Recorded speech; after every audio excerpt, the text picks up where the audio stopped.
Hello everyone, welcome back to our channel By the Book, an e-learning platform where we provide different courses on UPSC, State PCS, banking and other competitive examinations.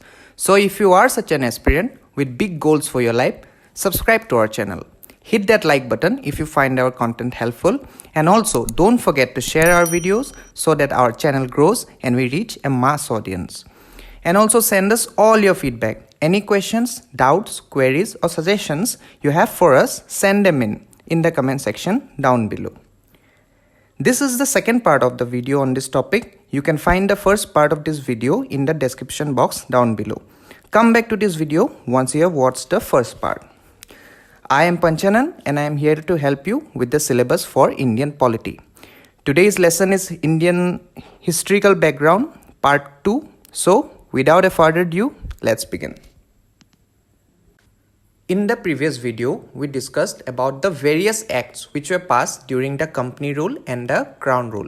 And also we discussed about the scenario of East India Company before passing of the Regulating Act of 1773. Now, in this video, we will discuss the various reasons behind the bankruptcy of East India Company and also the importance and the basic features of the Regulating Act of 1773. Okay, let us now begin by discussing the factors behind the bankruptcy of East India Company. As you can see here, there were basically 4 factors. First, the Anglo-Mysore War. Second, the Bengal famine. Third, the tea trade downfall. And fourth, the corruption, which was the corruption was the main reason behind the bankruptcy. Now, let us discuss all these factors in details. Now, the first reason behind the bankruptcy of the East India Company was the First Anglo-Mysore War, which was fought between East India Company and Hyder Ali. This war lasted for 3 years, started from 1766 and ended in 1769. Now, although this war lasted for approximately 3 years, there was no conclusion from this war. That means neither East India Company nor Hyder Ali won or lost. Are you getting my point? Now, as a result of this, neither of the two parties got benefited from this war. Now look, we all know that whenever a war is fought, there are loads of expenditures which comes along with it, such as ration for the soldiers, arms, ammunitions, etc. Now, since East India Company had to run this war for 3 long years, it is obvious that their expenditures crossed all limits, right? And since there was no conclusion from this war, they could not make up for the expenses. As a result, they suffered huge loss from this war. Are you getting my point? Now, therefore, this is the first instance of financial loss of East India Company, which later became one of the reasons for its bankruptcy. Okay, this is the first reason, which is First Anglo-Mysore War. Okay, now let us look at the second reason, the Bengal famine. Now, the Bengal famine started in the year 1769, right after the First Anglo-Mysore War, and it lasted till 1773. Okay, it was a disastrous period as there was no rain. As you can see here, the first point is no rain. There were no rain, and as a result of no rain, there was no harvest. Ultimately resulting to what? Ultimately, there was no food for the people to survive. Okay. Now, even during this famine, as you can see in the third point, even during this famine, East India Company increased the taxes because they were already running low in finance. Okay. As a result of this hike in taxes, the native people had no food to survive. And it was during this period when 1/3 population of Bengal died. You can gather from these images the helpless situation of the people during that time, right? You can see these images. It was such a disastrous period. So this was the second instance where East India Company faced huge loss in terms of its revenue from India. Okay, I hope the point got cleared out. Now let us come to the third point. The third point is the tea trade downfall.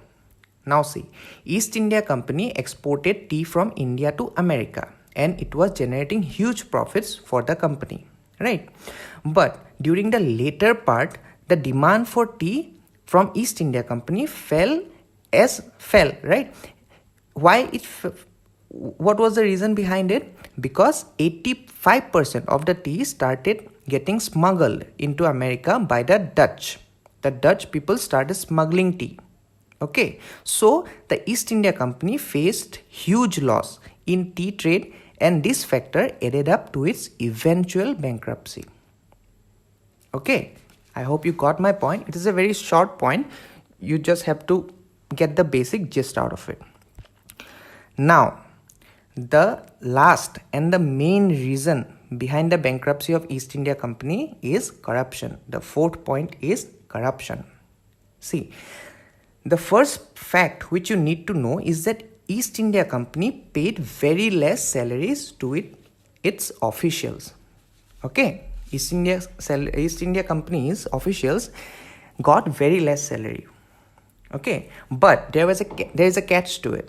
See, East India Company granted permission to its officials to indulge in private trade, right? As a result of which, what happened? The officials made less efforts for the profit of the company. Are you getting my point? Because they were given the permission to trade on their own, to indulge in private trade. So, obviously, as a result of that, they can gain benefits for their own individual selves, right?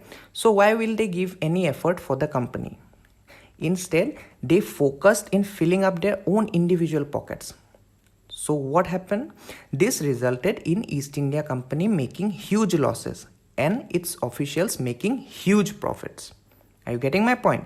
East India Company's profits went downhill and the officials made huge profits. Okay, see, it was not that only the officials, look at the last point, 4.4.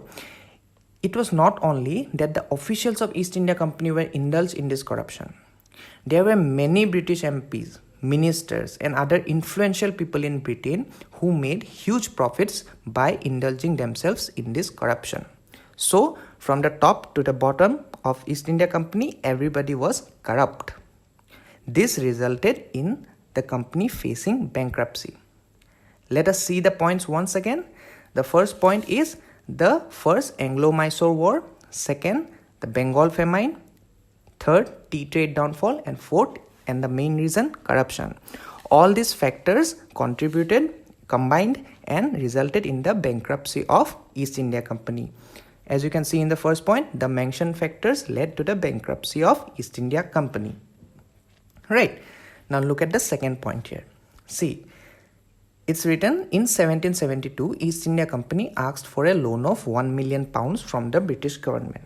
Okay, now see, since the time of its arrival, East India Company made huge profits for the government, for the British government.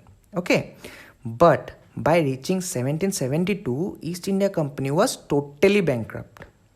Okay, in fact, a company which earlier paid a tax of 4 lakh pounds each year, right? Now requested, the East India Company literally requested the British government to lend them a loan of 1 million pounds.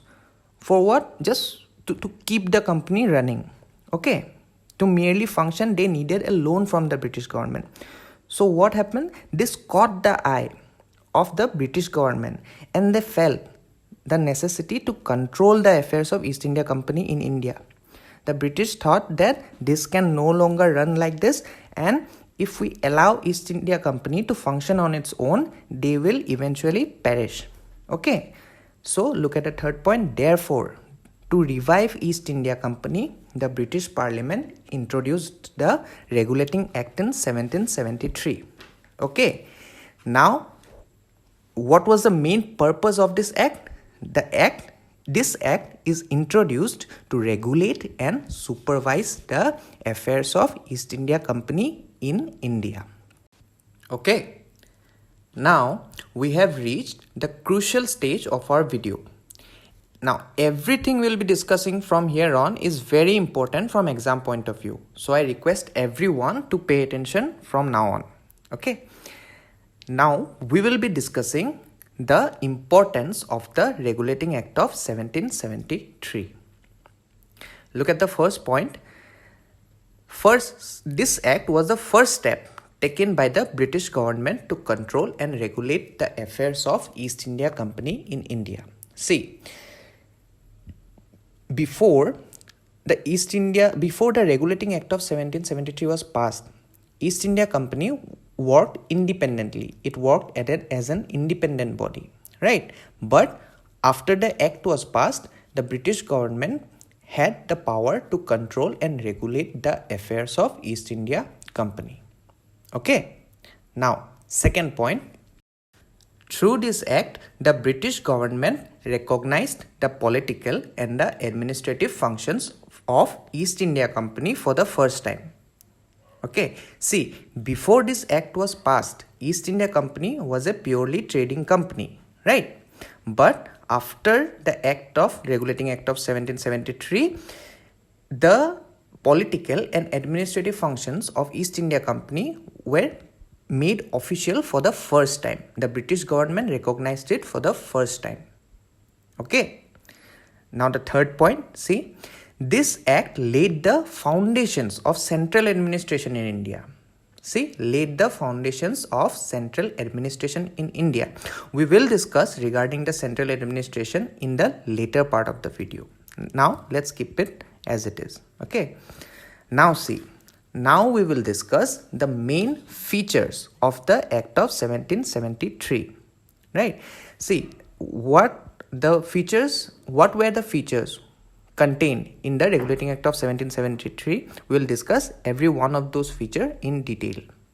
See, the first one, see, it's written here, designated the Governor of Bengal as the Governor General of Bengal and created an Executive Council of 4 members to assist him. See, the Regulating Act of 1773 gave the Governor of Bengal a new title, which was the Governor General of Bengal.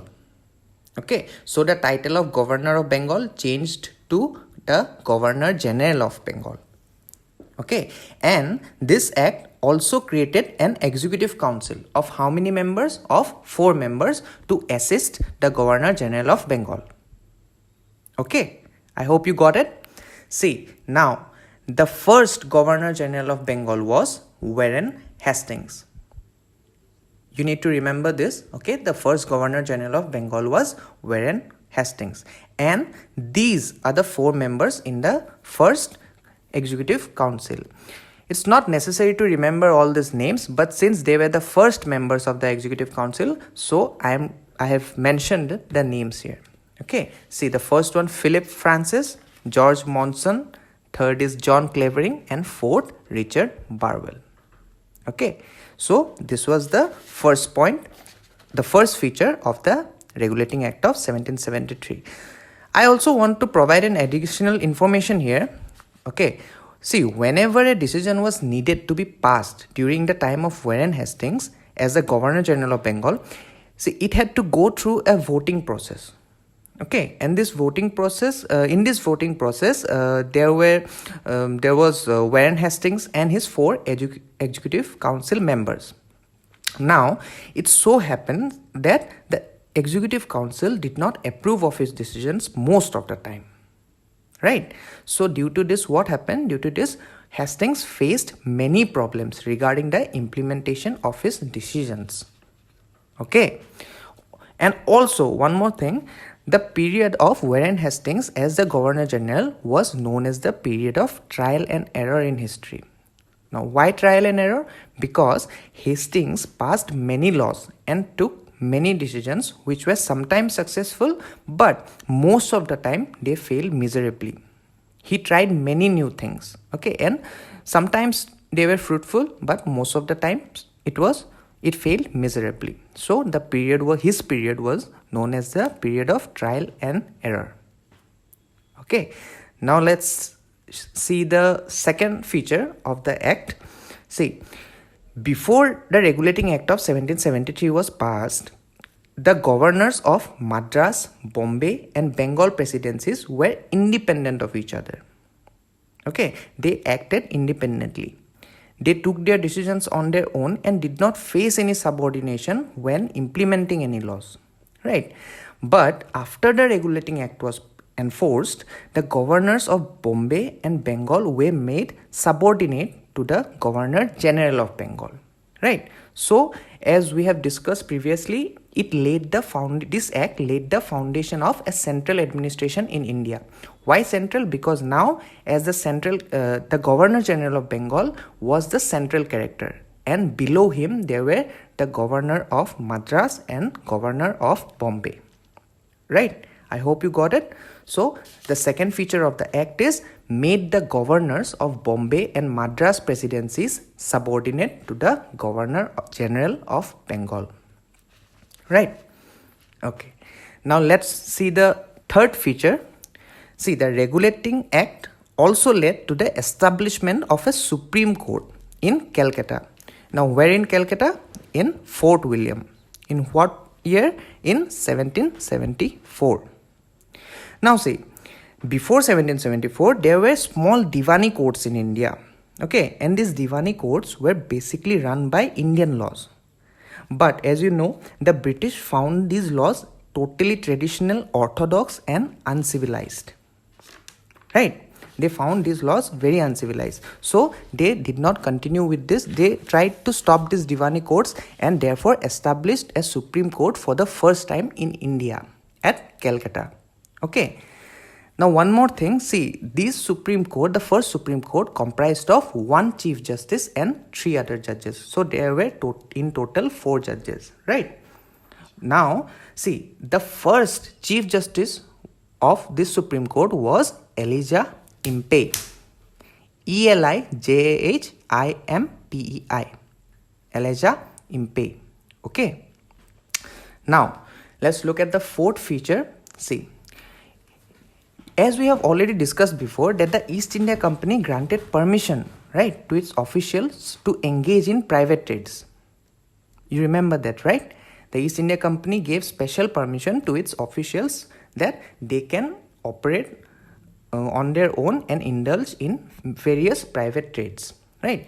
But what happened? The Regulating Act of 1773 prohibited the servants of the company from engaging in any private trades.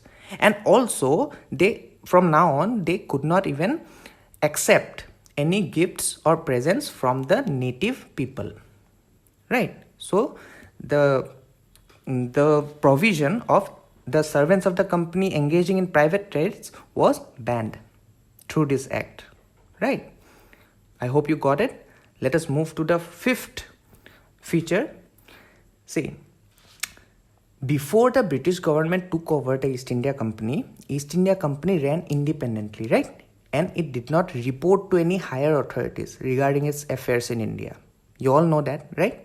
But after the British government took control of the company, it made the Court of Directors of East India Company, it made it compulsory for the Court of Directors of East India Company to submit reports on what? On its revenue, civil and military affairs in India. So let's read out the fifth point. See, strengthen the control of British government over the company by requiring the Court of Directors to report on its revenue, civil and military affairs in India. I hope you got it. See, these are the 5 features of the Regulating Act of 1773.